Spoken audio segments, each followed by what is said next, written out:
अस्सलाम वालेकुम व्यूअर्स, मैं हूं समीना पाशा। व्यूअर्स, उम्मीद है आप लोग खैरियत से होंगे। व्यूअर्स, कुछ दिन पहले मैंने एक वीलॉग किया था जिसमें जो मेन हेडलाइंस थी वो ये थी कि हुकूमत 100 प्याज खा चुकी है और अब 100 जूते खाने की बारी है। और अभी आपने रिसेंटली एक खबर देखी होगी कि जब गवर्नर सिंध कामरान टिसोरे साहब खालिद मकबूल सिद्दीकी साहब के हमराह मीडिया टॉक कर रहे थे तो एक जूता फेंका गया इन रहनुमाओं की जानिब जो कि गवर्नर के बिल्कुल करीब से गुजरा है और उनके फेस पे नहीं लगा है लकीली, लेकिन ये कि उनके ऊपर फेंका गया है। अब पता नहीं मानने वाले ने निशाना खालिद मकबूल सिद्दीकी को लिया था या फिर कामरान टिसोरी साहब को, लेकिन बहरहाल जूते पड़ने का आगाज़ हो चुका है। तो अभी तो अवाम में जाना है, अभी तो कैंपेन स्टार्ट करनी है, लेकिन उससे पहले ही जूते पड़ने का आगाज़ हो चुका है। तो इसके हवाले से भी थोड़ा सा बताएंगे आपको। और MQM ने अपनी रिवायती जो कहते हैं ना कि ब्लैकमेलिंग वो शुरू कर दी है फिर से, कि हुकूमत का हिस्सा भी रहते हैं और साथ साथ हर थोड़े दिनों बाद जाकर ब्लैकमेलिंग भी शुरू कर देते हैं कि हम जाने लगे हैं, अगर हमसे वादे पूरा ना किए हम जाने लगे हैं, जो हमसे वादे पूरे ना किए। वादे इनसे कभी कोई पूरे नहीं करता, लेकिन ये अपना टेन्योर भी पूरा कर लेते हैं। और उसके साथ साथ मज़े की बात यह है कि उस वक्त तक हुकूमत छोड़ते भी नहीं है जब तक कि इन्हें कहीं ख़ास जगहों से इशारे नहीं आ जाते, इन्हें कह नहीं दिया जाता कि जी अब आप अपनी जो साइड है वो बदल लें, तो फिर ये बदल लेते हैं। अदरवाइज़ रहते हुकूमत में ही हैं, लेकिन अपने जिसको कहते हैं ना धमकी धौंस और ब्लैकमेलिंग का सिलसिला भी जारी रखते हैं। तो वो एक रिवायती इनका काम शुरू हो गया। उसके ऊपर भी खालिद मकबूल सिद्दीकी साहब ने तफसीली प्रेस कॉन्फ्रेंस की, उसकी तफसीलात भी आपको बताती हूँ। लेकिन उससे पहले आपसे रिक्वेस्ट ये है कि जनाब चैनल को कर लीजिए सब्सक्राइब और वीडियो को लाइक और शेयर भी किया करें, और साथ ही साथ बेल आइकॉन को भी प्रेस कर लें ताकि जो भी वीडियो लेटेस्ट अपडेट हो वो आप तक पहुँच जाए। अच्छा जी, जो मैंने बात की पहले कि जो 100 जूते खाने का शायद आगाज़ हो गया, तो पहले मैं थोड़ा सा क्लैरिफाई कर दूं कि हम इस ट्रेंड को कोई इतना हौसला अफजाई नहीं कर रहे इसकी कि जी ज़रूर सबको जूते मारे जाएं। बहरहाल अवाम का गम व गुस्सा अपनी जगह बरकरार है और ये है, इसमें कोई शक नहीं है, क्योंकि हम लोग भी ज़ाहिर लोगों से मिलते जुलते हैं, लोगों की राय का एक वाइब्स जो है वो हम तक पहुँचती हैं, तो एक इजहार रहता है, तो उससे अंदाज़ा होता है कि जो भी किसी के हत्थे चढ़ गया और उसकी खैर नहीं है। अब भले वो किसी भी अंदाज से अपने गम गुस्से का इजहार करें, कुछ लोग होंगे जो शायद वोट के ज़रिए करेंगे, कुछ लोग होंगे कोई गालम गलोच के ज़रिए करेंगे, और कुछ हो सकता है कि जूते भी उछालें। लेकिन बहरहाल सूरत हाल यही है कि मौजूदा हुक्मरानों को अवाम में जाना बिल्कुल जिसको कहते हैं ना वारा ही नहीं खा रहा, वो वाली सिचुएशन है, क्योंकि जो इन्होंने मुल्क का हाल कर दिया है। अच्छा, ये अलग बात है कि जब खान साहब का दौर था तो उस वक्त हम लोग सब और मीडिया भी और ज़्यादातर जो मीडिया के लोग हैं और जो आम लोग भी हैं वो बहुत ज़्यादा इस बात पे परेशान थे कि जना महंगाई बहुत है, खान साहब महंगाई को कंट्रोल नहीं कर सके, और बड़ा प्रेशर रखा हुआ था खान साहब की गवर्नमेंट के ऊपर कि जी आप महंगाई को कंट्रोल नहीं कर सके। लेकिन यकीन जानिए कि जो पिछले 8 महीने गुजरे तो उसके बाद से जो खान साहब का दौर है वो तो कोई सुनहरा दौर लग रहा है। मतलब अब आप इस मौके पर यानी 1 साल पहले की अगर कीमतों का तयन करें और उसका मुवाजना करें आज की कीमतों के साथ, तो आप यकीन करें कि आपको लगेगा उस वक्त तो आप किसी जन्नत में रह रहे थे, वो तो कोई स्वर्ग था। और अब 1 साल के अंदर अंदर मुल्क को इस हाल तक पहुंचा दिया गया है। तो जाहिर है कि जो इसके ज़िम्मेदारान हैं वो आवाम के गैज़ो गज़ब का शिकार तो होंगे, और ऐसा ही मामला हुआ है गवर्नर सिंध कामरान टिसोरी साहब के साथ, खालिद मकबूल सिद्दीकी साहब जिन्होंने PTI के साथ इत्तेहाद किया, लेकिन वो इत्तेहाद निभाया नहीं। और जब उन्हें इशारा मिला और जब PDM जमातों ने उन्हें एक जगह से इशारा मिला, दूसरी जगह से चारा मिला, तो जनाब वो फिर अपनी कैसेट बदल गए और फिर उन्होंने कर दी बेवफाई PTI के साथ और जा मिले जाके PDM के साथ। और ये PDM में कोई नई जमातें नहीं थी कि कोई जिनके बारे में इनको पता नहीं था, ये वही जमातें हैं जिनके साथ सालों साल ये सियासत कर रहे हैं, और इनके साथ कई दफ़ा इनके इत्तेहाद भी हुए हैं, कई दफ़ा इख्तिलाफ भी हुए हैं। पीपल्स पार्टी के साथ इनका जन्म का बैर है, लेकिन हर दफ़ा उनके साथ जाके ये वजारतें भी बांट लेते हैं, सब कुछ कर लेते हैं। तो वही सूरत हाल इन्हें पहले से भी पता था। पहले कौन सा इन्होंने वादे पूरे किए कि पिछली हुकूमत में नहीं थे, उनके साथ थे, बिल्कुल थे, कितनी दफ़ा ब्लैकमेलिंग की थी, तो फिर भी उनके साथ जाके बैठे। तो वो इनकी अपनी मजबूरी भी है कि एक तो इक़्तिदार से दूर भी नहीं रहना, और एक तो ये मजबूरी है, दूसरी मजबूरी ये है कि उनकी बात भी माननी है, तो उनकी बात भी रखनी है। तो उस चक्कर में फिर ज़ाहिर सी बात है दोनों जब आप काम करेंगे तो फिर ये तो होगा। फिर अवाम तो आपको एक्सपोज, जब आप अवाम में होंगे तो अवाम आपको नहीं छोड़ेगी। और अब तो सर पे वो हाथ भी नहीं अल्ताफ़ भाई वाला। अल्ताफ़ हुसैन साहब ने जब से MQM पाकिस्तान का बाइकआउट किया हुआ है तो लोगों ने बिल्कुल इन लोगों को कबूल नहीं उस तरह से किया, पजीराई नहीं मिली हुई, तो उनका हाथ भी नहीं है सर पे। अब जो इस्टेब्लिशमेंट का एक दूसरा हाथ होता है, अगर उससे भी जाएं तो फिर इसके बाद सियासत में बचेगा क्या इनके पास। तो यही सूरत हाल है। ये यहाँ पर इल्हाक की मीडिया टॉक कर रहे थे और किसी ने जूता उछाल दिया, जो कि खुशकिस्मती से लगा नहीं। लेकिन फिर भी हम आवाम से यही कहेंगे कि भाई इस किस्म का गुस्से का इजहार ना करें, करें गुस्से का इजहार ज़रूर, वो आपका हक़ है, लेकिन कोशिश करें कि इस तरीके से ना करें, वोट के ज़रिए कर दें। और दूसरी जो इसमें आम बात है वो ये कि MQM पाकिस्तान की जानिब से आज खालिद मकबूल सिद्दीकी साहब ने एक प्रेस कॉन्फ्रेंस की, जिसमें उन्होंने बड़ी लंबी तमहीद बांधने के बाद ये बताया कि जनाब जो मौजूदा हल्का बंदियाँ हैं वो उन्हें कबूल नहीं है और उसके तहत साफ़ और शफाफ इंतखाबात जो बल्दियाती होने हैं 15 जनवरी को वो नहीं हो सकते। तो ये उनके तहफ़्फ़ुज़ात हैं, जिसके ऊपर पहले से पीपल्स पार्टी के साथ मुआहदा भी हो चुका था, लेकिन एज़ यूजुअल उन्होंने मुआहदा पूरा नहीं किया। तो लिहाजा अब उनको एकदम से याद आया है सिर्फ चंद दिन पहले कि जनाब अब हम इस पर प्रेस कॉन्फ्रेंस कर दें ताकि ये बल्दियाती इंतखाब भी मुलतवी हो जाए।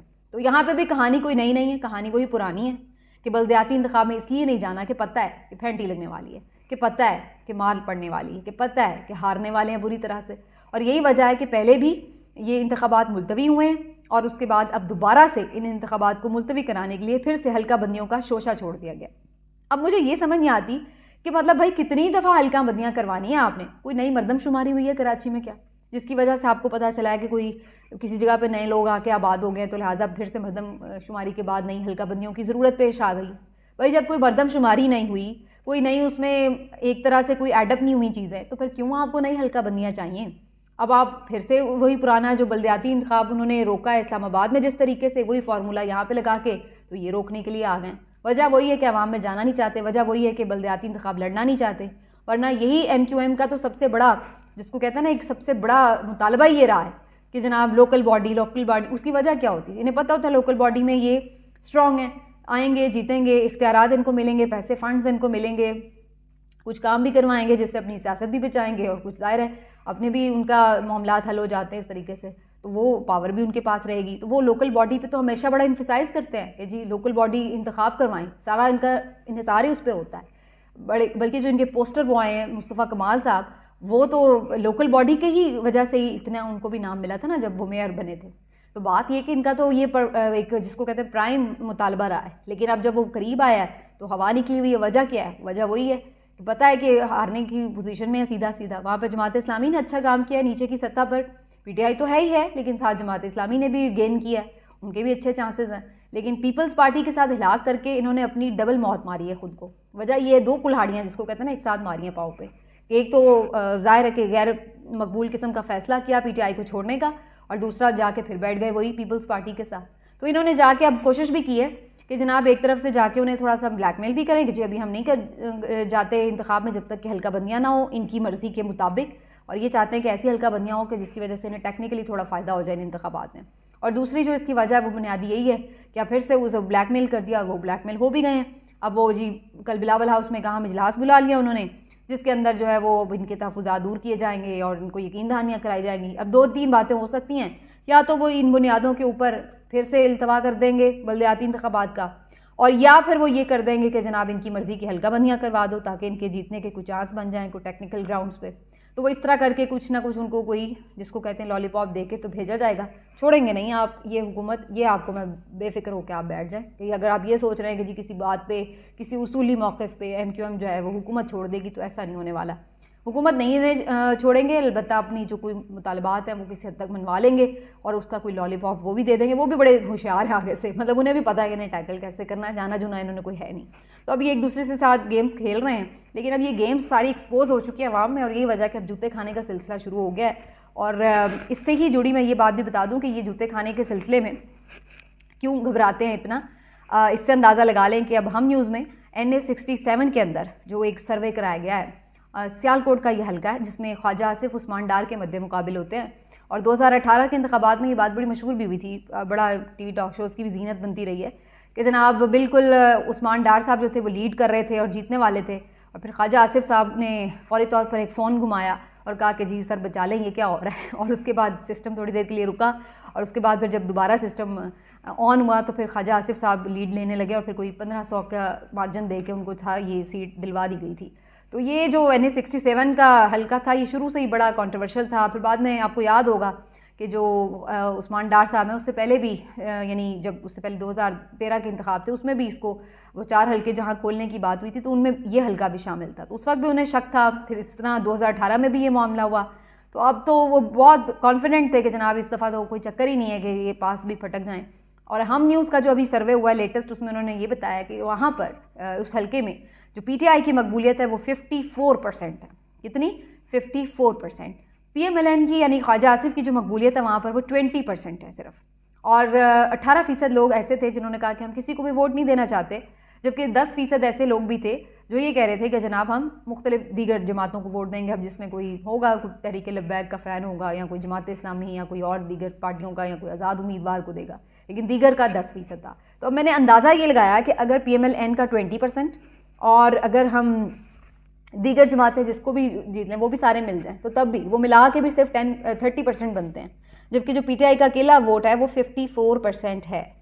तो अवाम तो अपना फैसला बार बार सुना रही है। यहाँ पर बड़ा सूरत हाल क्लियर है। ये कोई PTI के सोशल मीडिया का सर्वे नहीं है, ये किसी PTI सपोर्ट करते हुए किसी सहाफ़ी का भी ट्विटर पे सर्वे नहीं है, ये हम न्यूज़ चैनल का सर्वे है जो कि कंपैरेटिवली एक इंडिपेंडेंट चैनल है, बल्कि ज़्यादातर इसको एंटी PTI ही समझा जाता है। तो उनका ये सर्वे है जिसके मुताबिक ये रिजल्ट्स हैं, और ये कोई एक चैनल का सर्वे नहीं है। इससे पहले हबीब अकरम साहब भी जो मुख्तलिफ सर्वे कर रहे हैं, चाहे उन्होंने शेखुपुरा में किया है, नारोवाल में किया है, लाहौर के हल्के में किया है, तो हर जगह सूरत हाल ऐसी ही दिखाई दे रही है। तो यही वजह है कि अब इन लोगों के इतने कदम उखड़े हुए हैं, सांसें उखड़ी हुई हैं कि अब ये इवन जाके कैंपेन करने के लिए भी अपने हल्कों में तैयार नहीं है, क्योंकि इन्हें इसी बात का खौफ है, खदशा है कि इनके लिए कैंपेन तक चलाना मुश्किल हो जाएगा। इलेक्शन जीतना तो बड़ी दूर की बात है। मिलते हैं अगले व्लॉग में, अपना ख्याल रखिए। अल्लाह हाफ़िज़।